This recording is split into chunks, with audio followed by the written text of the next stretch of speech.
Hello everyone, welcome back my YouTube channel. I am Manali. आज मैं एक और स्टोरी कवर करने वाली हूँ जिसका नाम है फॉरगिवनेस। इस स्टोरी में क्या होता है,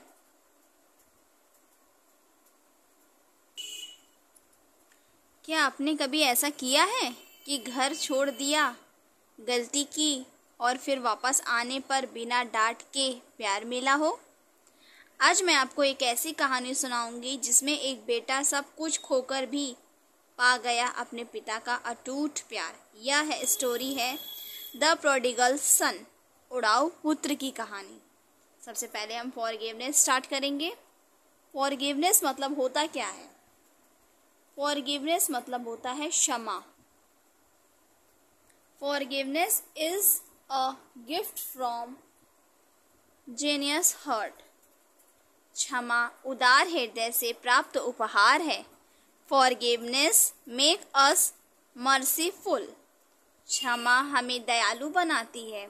the value of the days is forgiveness. आज के दिन का मूल्य है क्षमा। थिंक एंड टॉक, सोचो और बात करो। Let's understand what forgiveness is. आइए समझते हैं कि क्षमा क्या है। To forgive means to forget what happened and not to remain angry after. To forgive means someone has hurt you. Forgiveness also means that you let go of bad feelings you have about the person who has hurt you.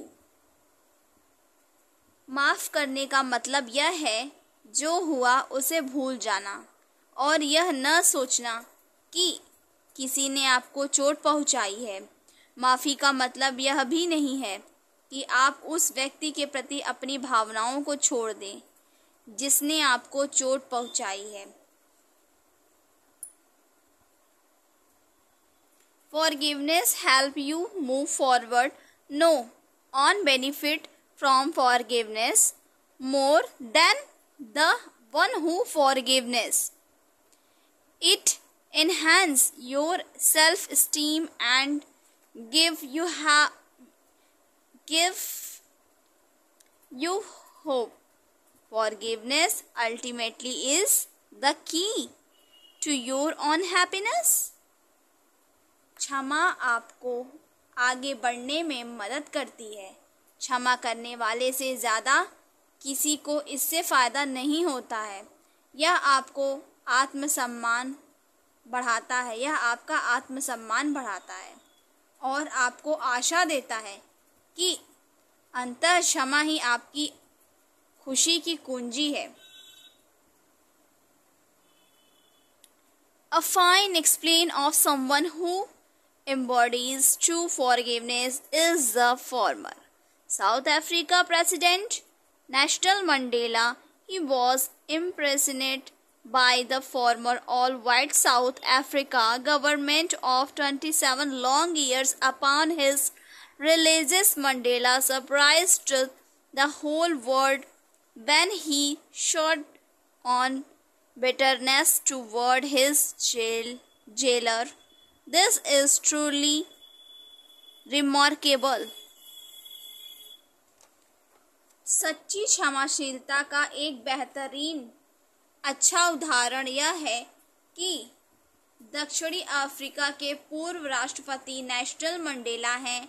उन्होंने पूर्व white दक्षिण Africa सरकार ने 27 साल तक उन्हें jail में रखा था। रिहा होने के बाद मंडेला ने पूरी दुनिया को आश्चर्यचकित कर दिया जब उन्होंने अपने जेलरों के प्रति कोई कटुता नहीं दिखाई। यह वाकई उल्लेखनीय था।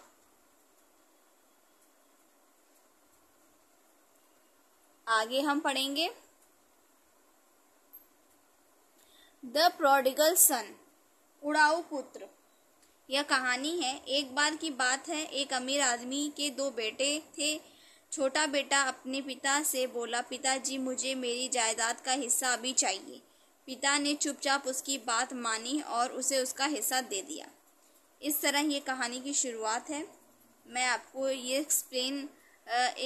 ये स्टोरी इंग्लिश रीड करूँगी और नाउ इसकी हिंदी भी एक्सप्लेन करूँगी। तो चलते हैं बिल्कुल भी देर ना करते हुए। इंटरेस्टिंग मोड़ आएगा इस कहानी में। चलिए हम शुरू करते हैं। Jesus would often teach his discipline about God by telling them stories about things that happened every day. यीशु अक्सर अपने शिष्यों को रोजमर्रा की घटनाओं की कहानियां सुनाकर परमेश्वर के बारे में सिखाते थे। Their story was called parables. इन कहानियों को दृष्टांत कहा जाता था। पैराबल मतलब होता है दृष्टांत। In this parable of the prodigal son, there was a man who had 2 sons. He was well off, had promised to divide his money equally between both his sons. उड़ाऊ पुत्र के दृष्टांत में एक व्यक्ति था जिसके 2 बेटे थे। वह स्वस्थ और उनके अपनी संपत्ति अपने दोनों बेटों के बराबर बराबर बांटने का वादा किया था। एक छोटा बेटा उसके पास आया और बोला, One day the younger son come to him and said, एक दिन उसका छोटा बेटा उसके पास आया और बोला, क्या बोला? Will you give me my inheritance now?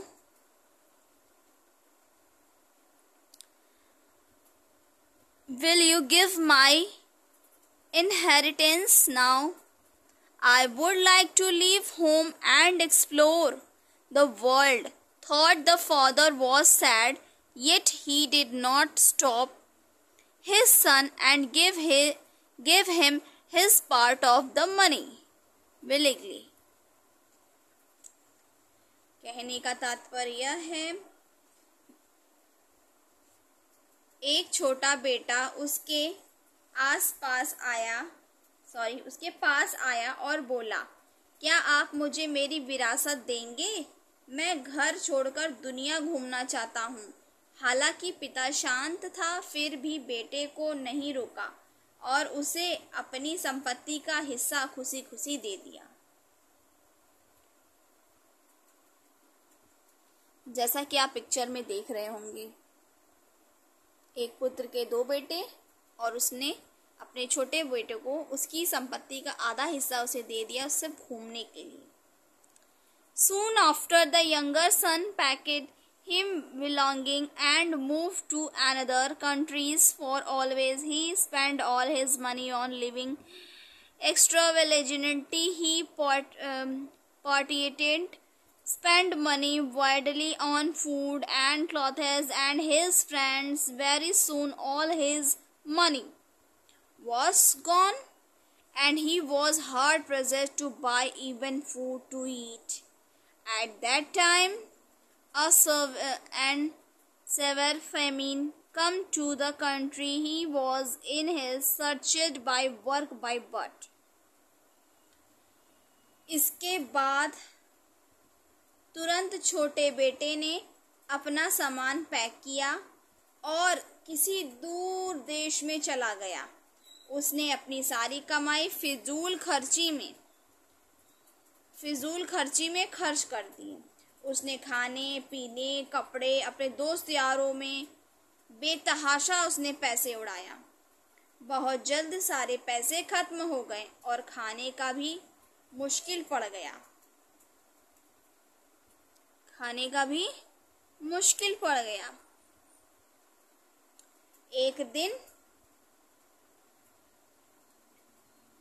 एक दिन जिस देश में वह था वहां भयंकर अकाल पड़ गया।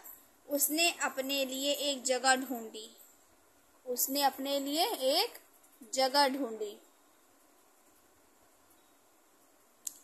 There was no work to be done. कोई काम नहीं था। After long time, काफी समय बाद, I finally found a job in the country feeding the pigs. Sorry pig मतलब सुअर, the pigs for a farmer. काफी समय बाद आखिरकार उसे एक देहात में एक किसान के यहाँ सुअर चलाने का काम मिल गया। The younger son was so hungry, उसका बेटा बहुत भूखा था। He would gladly have eaten the pig food himself. वह खुशी खुशी सूअरों का खाना खुद खा लेता। So dirty. He now understood how foolish he had been and decided to go home and beg forgiveness from his father. अब उसे समझ आ गया था कि उसने कितनी मूर्खता की और उसने घर जाकर अपने पिता से माफी मांगने का फैसला किया। इतनी गरीबी, इतनी अकाल पड़ गई कि उसे सूअरों का खाना खाना पड़ा। वही है ना, जब दिमाग पे, अक्ल पे पत्थर पड़ जाते हैं तो लोग क्या नहीं कर जाते हैं। When the father saw his younger son coming back, he was very happy and ran to greet him. The son said, "Father, I have sinned and I am no longer not worthy to be called your son. Please make me your servant." But the father forgave him and asked him servant to dress him up in a rich cloth and jewelry.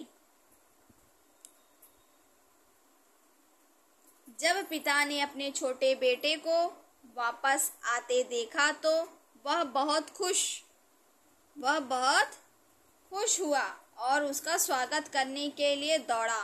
बेटे ने कहा, पिताजी, मैंने पाप किया है और अब मैं आपका पुत्र कहलाने के योग्य नहीं हूँ। कृपया मुझे अपना सेवक बना लीजिए। लेकिन पिता ने उसे क्षमा कर दिया और अपने सेवकों से उसे अच्छे कपड़े और आभूषण पहनने को कहा।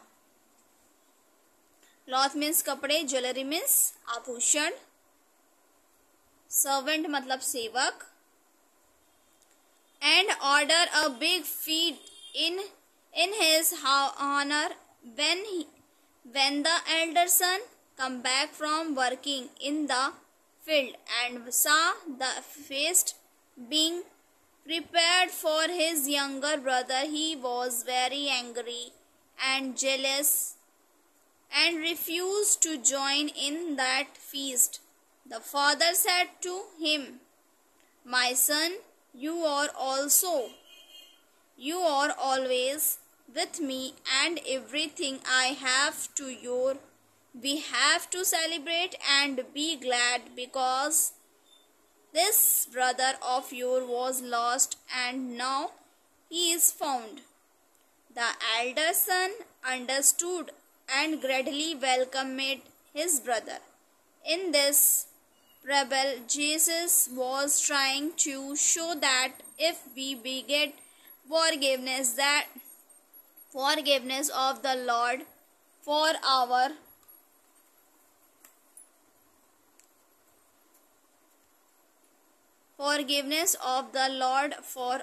sins, he will always welcome us with open arms. अब देखिए आगे क्या हुआ।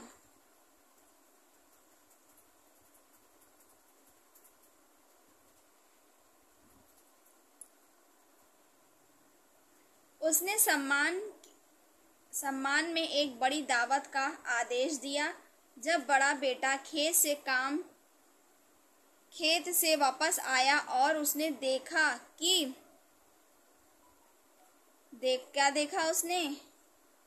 उसने देखा कि छोटे बेटे के लिए दावत की तैयारी हो रही है, तो उसने कहा, पिताजी, मैंने पाप किया है और अब मैं आपका पुत्र कहलाने के योग्य नहीं रहा। कृपया मुझे अपना सेवक बना लीजिए। ये उसके छोटे बेटे ने कहा। पर बड़े बेटे ने क्या कहा? बड़े बेटे ने कहा,